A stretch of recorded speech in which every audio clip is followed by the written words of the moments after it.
नमस्कार। दिन भर की बड़ी खबरों के विश्लेषण के कार्यक्रम सुनिए सच में आपका स्वागत है। मैं हूं मुकेश कुमार। तो दोस्तों, शुरू करते हैं आज का सुनिए सच। आज की खास खबरों पर नजर डालते हुए, अमेरिकी लोकतंत्र का काला दिन, ट्रंप समर्थकों ने संसद पर बोला धावा। ट्रंप को भारी पड़ सकती है समर्थकों की करतूत, पद से हटाने की तैयारी। किसानों ने भरी हुंकार, केएमपी एक्सप्रेस वे पर निकाली ट्रैक्टर रैली। पेट्रोल डीजल की कीमतें आसमान पर, टैक्स बढ़ाए जाने का नतीजा। अनिल अंबानी की कंपनियों के खाते फ्रॉड, क्या सीबीआई जांच होगी? खास खबरों पर नजर डालने के बाद अब वक्त है आज की बड़ी खबरों के विस्तार से विश्लेषण का। लेकिन उसके पहले आपसे दो छोटी सी गुजारिशें। पहली गुजारिश तो यह है कि सत्यहिंदी.com का ऐप आप तुरंत डाउनलोड कर लें। ये आप गूगल प्ले स्टोर से भी डाउनलोड कर सकते हैं और इस वीडियो के साथ दिए गए डिस्क्रिप्शन में भी उसका लिंक है, उसको क्लिक करके आप डाउनलोड कर लें। दूसरा निवेदन यह है कि सत्यहिंदी.com को आपके सहयोग की, आपके समर्थन की दरकार है। आप जानते ही हैं कि सत्यहिंदी.com कारपोरेट से कोई फंडिंग नहीं लेता है और ना ही सरकार से कोई मदद लेता है। ये आपकी और हम लोगों की अपनी मदद से चल रहा है। हम चाहते हैं कि आपकी मदद मिले अगर, तो हम इस प्लेटफॉर्म को और मजबूती के साथ खड़ा कर सकते हैं और जो सत्य हम आप तक पहुंचाना चाहते हैं बिना किसी प्रभाव और दबाव के, वो तब और भी ज़्यादा तत्परता के साथ, कुशलता के साथ पहुंचा सकेंगे। तो हमें उम्मीद है कि आप हमारे इस निवेदन पर विचार करेंगे और इस वीडियो के साथ दिए गए डिस्क्रिप्शन में सदस्यता का पूरा ब्यौरा है, सदस्यता योजना का। उसको क्लिक करके आप कोई ना कोई सदस्यता जरूर ग्रहण करेंगे। और आइए अब सिलसिला शुरू करते हैं आज की बड़ी खबरों के विस्तार से विश्लेषण का। सबसे पहले लेते हैं आज की सबसे अहम खबर। अमेरिका में डोनाल्ड ट्रंप के हार न मानने से जिस हिंसा का डर था वही हुआ। कैपिटॉल हिल में हिंसा हुई और इसमें कम से कम 4 लोग मारे गए हैं। घायलों की संख्या के बारे में कोई पुष्ट जानकारी नहीं मिल पाई है। राइटर ने खबर दी है कि हिंसा में शामिल होने के आरोप में 52 लोगों को गिरफ्तार किया गया है। हिंसा के बाद कैपिटॉल हिल बिल्डिंग को बंद करना पड़ा है। अमेरिका की राजधानी वाशिंगटन के शहर कैपिटल हिल में सांसदों की बैठक करने वाली जगह का नाम यूएस कैपिटल या कैपिटल बिल्डिंग है। यहीं हिंसा हुई है। जो बाइडेन की जीत को प्रमाण पत्र मिलने से पहले ट्रंप ने कहा था कि हम कभी हार नहीं मानेंगे। इसके बाद ही ट्रंप समर्थक कैपिटल बिल्डिंग में घुस गए, तोड़फोड़ की और हिंसात्मक प्रदर्शन किया। उनकी पुलिस से झड़प भी हुई, फायरिंग की आवाज भी सुनी गई। पुलिस ने कहा है कि वो इस घटना की जांच करेगी। दुनिया भर के नेताओं ने ट्रंप के समर्थकों द्वारा अमेरिकी कैपिटल बिल्डिंग में ऐसी हिंसात्मक कार्रवाई होने की निंदा की है। भीड़ सीनेट कक्ष तक पहुंचने में सफल रही थी, जहां कुछ ही मिनट पहले चुनाव परिणाम प्रमाणित किए गए थे। भीड़ से निकलकर एक शख्स मंच तक भी जा पहुंचा, जिसने एक रिपोर्टर के अनुसार चिल्लाकर कहा वो चुनाव डोनाल्ड ट्रंप ने जीता था। वाशिंगटन डीसी पुलिस के एक वरिष्ठ अधिकारी का कहना है कि पुलिस को 2 पाइप बम मिले हैं। इनमें से एक बम डेमोक्रेटिक नेशनल कमेटी और दूसरा रिपब्लिकन नेशनल कमेटी के बाहर रखा था। पुलिस को कुछ अन्य हथियार भी मिले हैं। बहुत ही कहना चाहिए कि बड़ी घटना है। ये अमेरिकी लोकतंत्र को एक्सपोज करने वाली घटना है, उसके पर्दाफाश करने वाली घटना है कि अमेरिकी लोकतंत्र में इतनी कमजोरियां हैं कि इस तरह की घटना को भी अंजाम दिया जा सकता है। वहां का राष्ट्रपति अपने समर्थकों को हिंसा के लिए उकसा सकता है और वो संसद भवन में जाकर हमला कर सकते हैं, अंदर घुस सकते हैं और उपद्रव मचा सकते हैं, फायरिंग कर सकते हैं, बम रख सकते हैं। ये तमाम चीजें उन्होंने की हैं। ये अमेरिकी लोकतांत्रिक इतिहास का काला दिन है, उसके काला धब्बा लग गया है और इसके बहुत सारे मायने निकाले जा सकते हैं कि आखिरकार आज का अमेरिका कहाँ खड़ा है। क्या उसे सचमुच में लोकतांत्रिक माना जा सकता है? क्या वहाँ लोकतंत्र की स्थिति इतनी कमजोर हो गई है, वहाँ नस्लवादी ताकतें, नस्लवादी राजनीति इतनी मजबूत हो गई है कि वो उदार लोकतंत्र को सहन नहीं कर पा रही है, उसे ध्वस्त कर देना चाह रही है। और ट्रंप जो उसके नेता हैं, जो उसका प्रतिनिधित्व करते हैं, वो किस तरह के नेता हैं और इस तरह के नेता और इस तरह की राजनीति पूरी दुनिया में जहाँ जहाँ भी हो रही है, ये तमाम चीज़ें वहाँ घटित हो रही हैं। हम अपने हिंदुस्तान का भी उदाहरण ले सकते हैं, जहाँ इस तरह के कानून बनाए जा रहे हैं, इस तरह की चीज़ें हो रही हैं। अमेरिकी इतिहास में 2 बड़ी घटनाएं हाल के वर्षों की हैं। एक 9/11 की घटना है, जब ट्रेड टावर पर हमला किया था ओसामा बिन लादेन के जो आतंकवादी हैं उन्होंने, और उसने पूरी दुनिया को बताया था कि ये जो घटना है, ये उसने जो महाशक्ति कहलाती है अमेरिका, उसका पर्दाफाश कर दिया था कि उसकी सुरक्षा तंत्र को भी भेदा जा सकता है, उस पर, उसकी नाक पर सीधे हमला किया जा सकता है। और दूसरी ये घटना है जो हमने देखी आज टेलीविजन सेट्स पर कि किस तरह के दृश्य हैं वहाँ पर, किस तरह से सबसे ज़्यादा ऐसी महत्वपूर्ण जगह पर, जिसे लोकतंत्र की कहना चाहिए कि आत्मा जहाँ पर रहती है, वहाँ पर हमला किया गया। तो ये दोनों दृश्य आपके जहन में स्थापित हो गए होंगे और आप समझ सकते हैं कि अमेरिकी लोकतंत्र अंदर से कितना कमज़ोर है। बल्कि अमेरिकी लोकतंत्र बहुत तरीके से कमज़ोर है। अंतर्राष्ट्रीय स्तर पर जिस तरह से वो व्यवहार करता है, विभिन्न देशों में लोकतंत्र स्थापित करने के नाम पर हमले करता है, राजशाहियों को समर्थन देता है, तानाशाहों को समर्थन देता है। तो एक पाखंड अमेरिकी लोकतंत्र में है जो बहुत सारे लोग नहीं समझ पाते, बहुत सारे लोग नहीं पढ़ पाते हैं, ये जानना चाहिए। तो अमेरिका के अंदर जो लोकतंत्र है वो भी, उसमें भी इस तरह के पाखंड हैं, जिसमें जिनके पास पैसे हैं, पूंजी हैं, उनका वर्चस्व है, जो आर्थिक रूप से कमज़ोर हैं वो पीछे रह जाते हैं, या सामाजिक रूप से जिनके साथ भेदभाव होता है, चाहे वो अश्वेत हों, चाहे गैर गोरे जो दूसरे रंगों के लोग हैं, उनके साथ जो व्यवहार होता है। तो एक अमेरिकी समाज भी उसी तरह से बटा हुआ है।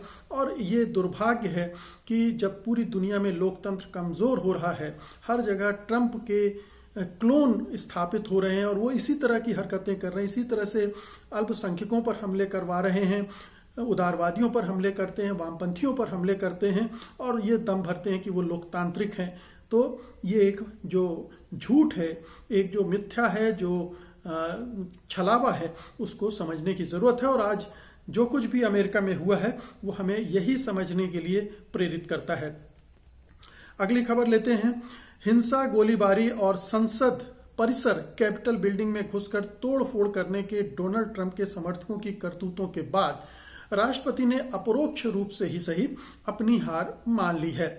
उन्होंने कहा कि हालांकि वे इस चुनाव नतीजे को स्वीकार नहीं करते, पर 20 जनवरी को सत्ता का शांतिपूर्ण हस्तांतरण होगा। इसके पहले अमेरिकी कांग्रेस की संयुक्त बैठक में डेमोक्रेट उम्मीदवार जो बाइडेन को 306 इलेक्टोरल वोटों का सर्टिफिकेट दे दिया गया। लेकिन अब सवाल ये उठ रहा है कि क्या ट्रंप को 20 जनवरी तक राष्ट्रपति पद पर बने रहने दिया जाएगा, क्योंकि जिस प्रकार से उनके उकसाने के बाद से भीड़ ने तख्ता पलट की कोशिश की है, वो अमेरिका के लिए शर्म की बात है। इसी को देखते हुए राष्ट्रपति डोनाल्ड ट्रंप के मंत्रिमंडल के कुछ सदस्यों ने 20 जनवरी को उनके कार्यकाल खत्म होने के पहले ही उन्हें पद से हटाने की मांग की है। उन्होंने कहा है कि वो इसके लिए अमेरिकी संविधान के अनुच्छेद 25, माफ कीजिएगा, ये संशोधन है 25 का इस्तेमाल करेंगे। ये पहला मौका है जब किसी अमेरिकी राष्ट्रपति को पद से हटाने की मांग उनकी कैबिनेट के सदस्य ही कर रहे हैं। बता दें कि राष्ट्रपति ट्रंप के उकसावे के बाद ही ये सब कुछ हुआ है। ट्रंप ने समर्थकों की रैली को संबोधित करते हुए कहा, चुनाव चुरा लिया गया है। उन्होंने भीड़ को भड़काते हुए कहा, आप कमजोरी से अपना देश फिर हासिल नहीं कर सकते हैं। उन्होंने भीड़ को भड़काते हुए कहा, आप कमजोरी से अपना देश हासिल नहीं कर सकते। इसके साथ ही ट्रंप ने भीड़ को कैपिटॉल की तरफ कूच करने के लिए कहा। राष्ट्रपति ने हिंसा के बावजूद शुरू में नेशनल गार्ड्स को नहीं बुलाया। उन्होंने तोड़फोड़ होने और अपने सहयोगियों की अपील के बावजूद हिंसा रोकने की अपील भी नहीं की। ट्रंप ने हिंसा के बीच वीडियो जारी किया तो शुरू में ही कहा कि चुनाव चुरा लिया गया है। और यही नहीं, राष्ट्रपति ने हिंसक भीड़ को देशभक्त करार दिया। उन्होंने कहा कि ये इसलिए हो रहा है कि अन्याय का सामना कर रहे लोगों से उनकी जीत छीन ली गई है। कुल मिलाकर अमेरिका जैसे लोकतांत्रिक देश के राष्ट्रपति ने ये सब कराया, जो कि बहुत शर्मनाक है। और इसीलिए ट्रंप को 20 जनवरी से पहले ही हटाए जाने की मांग उठने लगी। दरअसल लोगों को भय लग रहा है कि अब बचे हुए 13 दिन में भी डोनाल्ड ट्रंप कहीं कुछ ऐसा न करें जो और भी ज़्यादा अमेरिका के की छवि को बट्टा लगाने वाला हो, उन्हें और ज़्यादा बदनाम करने वाला हो, उन्हें और कलंकित करने वाला हो। इसलिए उनके कैबिनेट के सदस्य ही बोल रहे हैं कि 25th अमेंडमेंट का इस्तेमाल करके उनको हटाया जाए। ये पूरा जो कुछ हुआ, हम सब जानते हैं कि ट्रंप पिछले 4 साल से किस तरह से शासन कर रहे हैं, किस तरह से वो समर्थकों को भड़काते हैं, नस्लवादी और इसी तरह की टिप्पणियां करते हैं और उसका राजनीतिक दोहन करते हैं, ध्रुवीकरण की राजनीति करके, जैसे हमारे यहाँ देश में होती है वैसे वहाँ भी होती है। वो उसका फायदा उठाते हैं और ये तो पूरा हमला उनके आह्वान पर, उनके उकसावे पर हुआ। इस तरह से भीड़ को बुलाना और हमला करवाना, उनके हौसला अफजाई करना और उन्हें देशभक्त करार देना, ये बड़ा दुर्भाग्यपूर्ण है। आपको याद होगा कि हिंदुस्तान में जब बाबरी मस्जिद गिराई गई थी तब भी कभी कमोबेश ऐसा ही हुआ था। उत्तर प्रदेश में कल्याण सिंह की सरकार ने उन तमाम लोगों को जो सीआरपीएफ तैनात थी उसको कार्रवाई नहीं करने दिया गया था और वो जो वहाँ पर लोग इकट्ठे थे कार सेवक के नाम पर, उन्होंने उस ढांचे बाबरी मस्जिद को ढहा दिया था और केंद्र में जो सरकार थी उसके प्रधानमंत्री नरसिम्हा राव तब अपनी पूजा में लिप्त थे। तो एक आंखें बंद कर लेना, उनके हौसला अफजाई करना, और आज भी बीजेपी के नेता बाबरी मस्जिद के ध्वंस को राष्ट्रभक्ति बताते हैं, देशभक्ति बताते हैं। ठीक यही आप अमेरिका में होते हुए देख रहे हैं। दोनों में एक पैरेलल है, एक समानता है और इसी तरह की घटनाएं हैं जो हमारे लोकतंत्र को उस समय कलंकित किया था, आज अमेरिका का लोकतंत्र कलंकित हुआ है। तो अगर इतनी गंभीरता है, क्योंकि ये एक तरह का देशद्रोह है जो ट्रंप ने किया है, उसको सेडिशन भी मान रहे हैं वहाँ के लोग, आतंकवादी घटना भी मान रहे हैं, तो ऐसे व्यक्ति को उस पद पर अब एक क्षण भी बैठे रहने का अधिकार नहीं रह जाता है और इसलिए उनको हटाने की बात हो रही है। देखना यह है कि उनके कैबिनेट के सदस्य इतना दमखम दिखा पाते हैं कि नहीं और एकजुटता दिखा पाते हैं कि नहीं कि उनको हटा दिया जाए। अगली खबर का रुख करते हैं। कृषि कानूनों के खिलाफ आंदोलन कर रहे किसानों ने आज ट्रैक्टर रैली निकाली। ये रैली 26 जनवरी को होने वाली किसान ट्रैक्टर परेड के रिहर्सल के तौर पर निकाली गई। किसानों ने 26 जनवरी को दिल्ली में ट्रैक्टर परेड निकालने का ऐलान किया है। आज की tractor rally Kundli Manesar Palwal KMP express पर निकाली गई। इससे दिल्ली NCR के यातायात पर खासा असर पड़ता दिखा। किसान नेताओं ने कहा है कि ट्रैक्टर रैली को हरियाणा के गांवों से जोरदार समर्थन मिला है और कई जिलों में किसान इस रैली में भाग ले रहे हैं। द हिंदू के मुताबिक भारतीय किसान यूनियन हरियाणा के प्रधान जोगिंदर नैन ने कहा है कि 26 जनवरी की ट्रैक्टर परेड के लिए हर गांव से कम 10 ट्रैक्टर ट्रॉली भेजी जाएंगी। इसके अलावा हर किसान परिवार से एक सदस्य इस परेड में भेजने के लिए कहा गया है। इसके लिए 10 जनवरी से किसान नेता हरियाणा के सारे गांवों में अभियान शुरू करेंगे। किसान नेताओं ने कहा है कि इस तरह की ट्रैक्टर रैलियां पूरे देश भर में निकाली जाएंगी। इसके अलावा हरियाणा के कई टोल प्लाजा पर किसानों का आंदोलन जारी है। अब देखना होगा कि 8 जनवरी को होने वाली किसानों और सरकार के बीच की वार्ता में कुछ निकलता है या नहीं निकलता है। सरकार का रवैया बदल नहीं रहा है और ये किसान समझ रहे हैं, इसलिए वो भी अपने आंदोलन को अब धार दे रहे हैं, तेज कर रहे हैं। ये ट्रैक्टर रैली एक तरह से संकेत था कि अगर 8 तारीख को जो बातचीत होनी है उसमें केंद्र सरकार का रवैया नहीं बदला कानूनों को वापस लेने के मामले में, तो फिर 26 जनवरी को ट्रैक्टर ट्रॉली परेड के लिए उसे तैयार रहना चाहिए। इसके बीच में लोहड़ी के अवसर पर पूरे देश भर में काले कानूनों को जलाया जाएगा। ये जो कृषि कानून के नाम पर बनाए गए हैं उनको जलाया जाएगा। तो स्पष्ट है कि किसान झुकने, हटने, पीछे वापस जाने के लिए तैयार नहीं है। पूरी तरह से मुस्तैद हैं, पूरी तरह से कटिबद्ध हैं और इस आंदोलन को आगे बढ़ाने के लिए तत्पर हैं। दूसरी तरफ सरकार का रवैया कल होने वाली बैठक में देखने को मिलेगा कि उसके रवैये में परिवर्तन आ रहा है कि नहीं आ रहा है। सुप्रीम कोर्ट ने तो साफ साफ कह दिया कि जमीन में कोई इसमें प्रगति होती दिख नहीं रही है। 11 जनवरी को वो भी सुनवाई करेगा।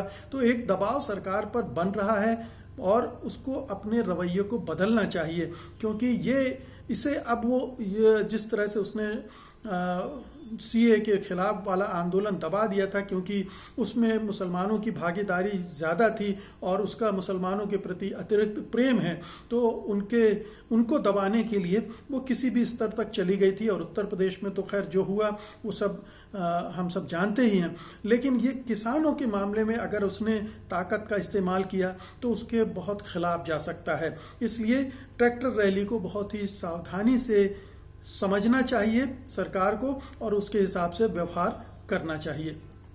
अगली खबर लेते हैं।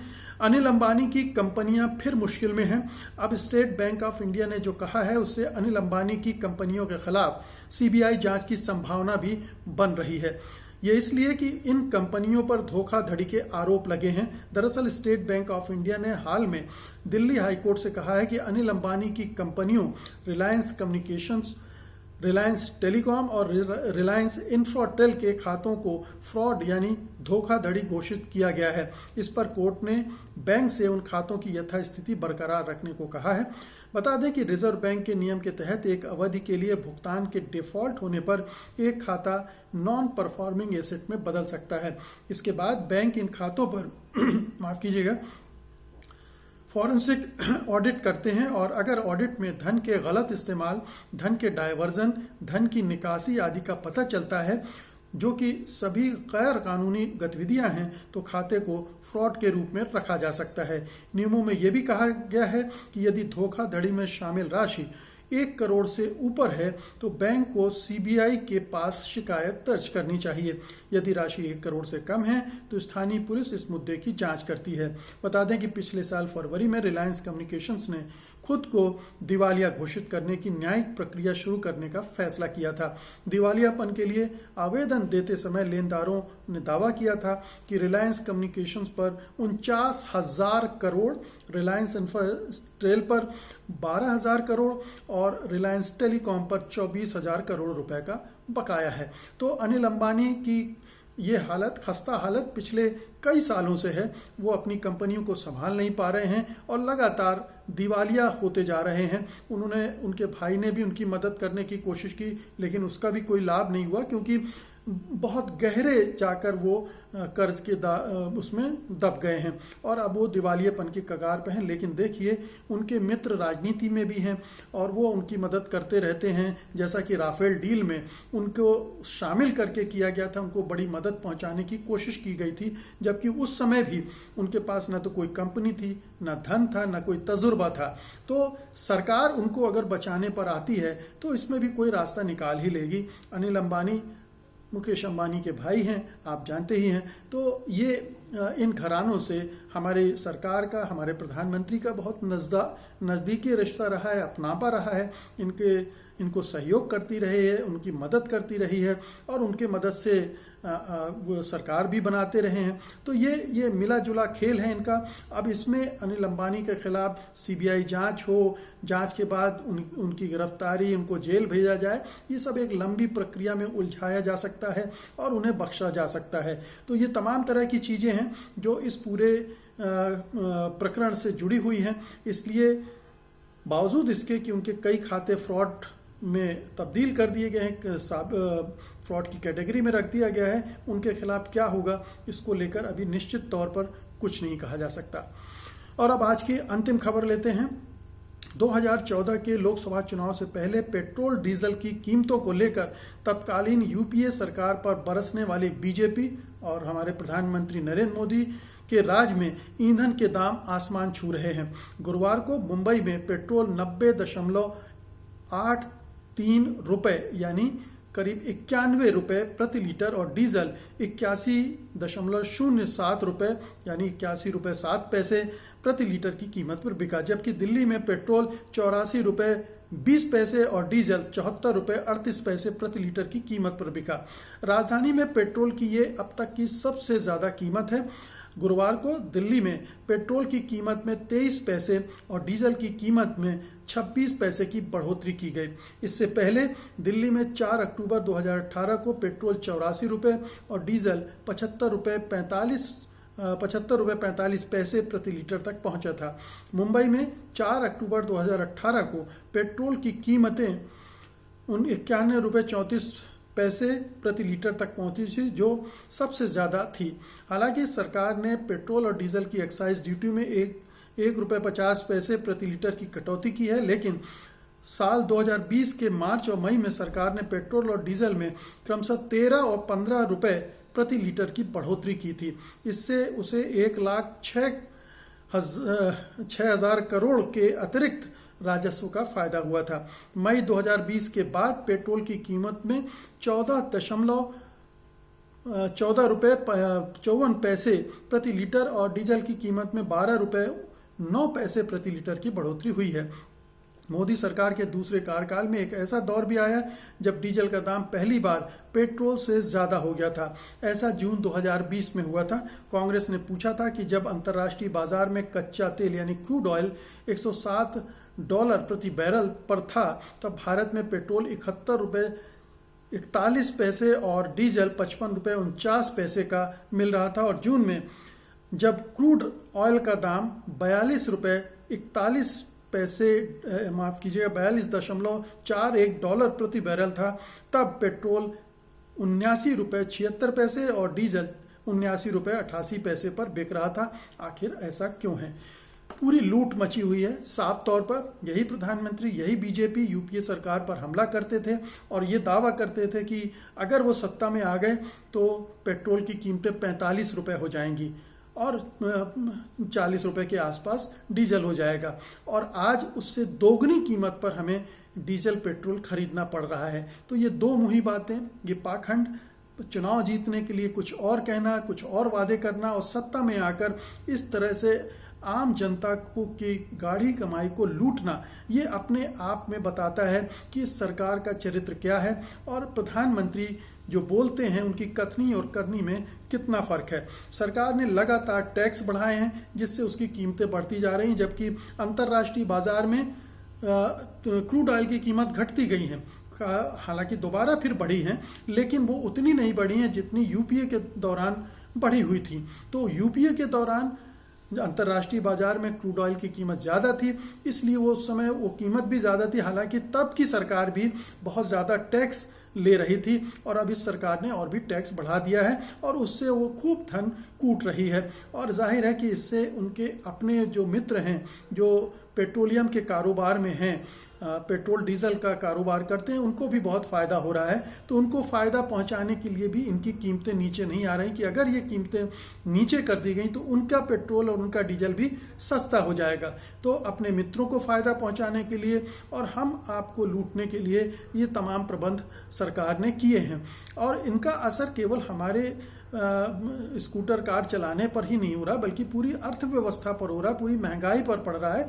क्योंकि डीजल महंगा होता है तो ढुलाई महंगी होती है और ये सारी उसका अंततः महंगाई पर असर पड़ता है, कीमतों पर असर पड़ता है। तो ये पूरा इस सरकार के कार्यकाल में ये चल रहा है, लगातार बढ़ रहा है और इसमें बीजेपी भी चुप है, सरकार भी चुप है, कोई टिप्पणी नहीं, कोई सफाई नहीं, बस लूटे जाओ।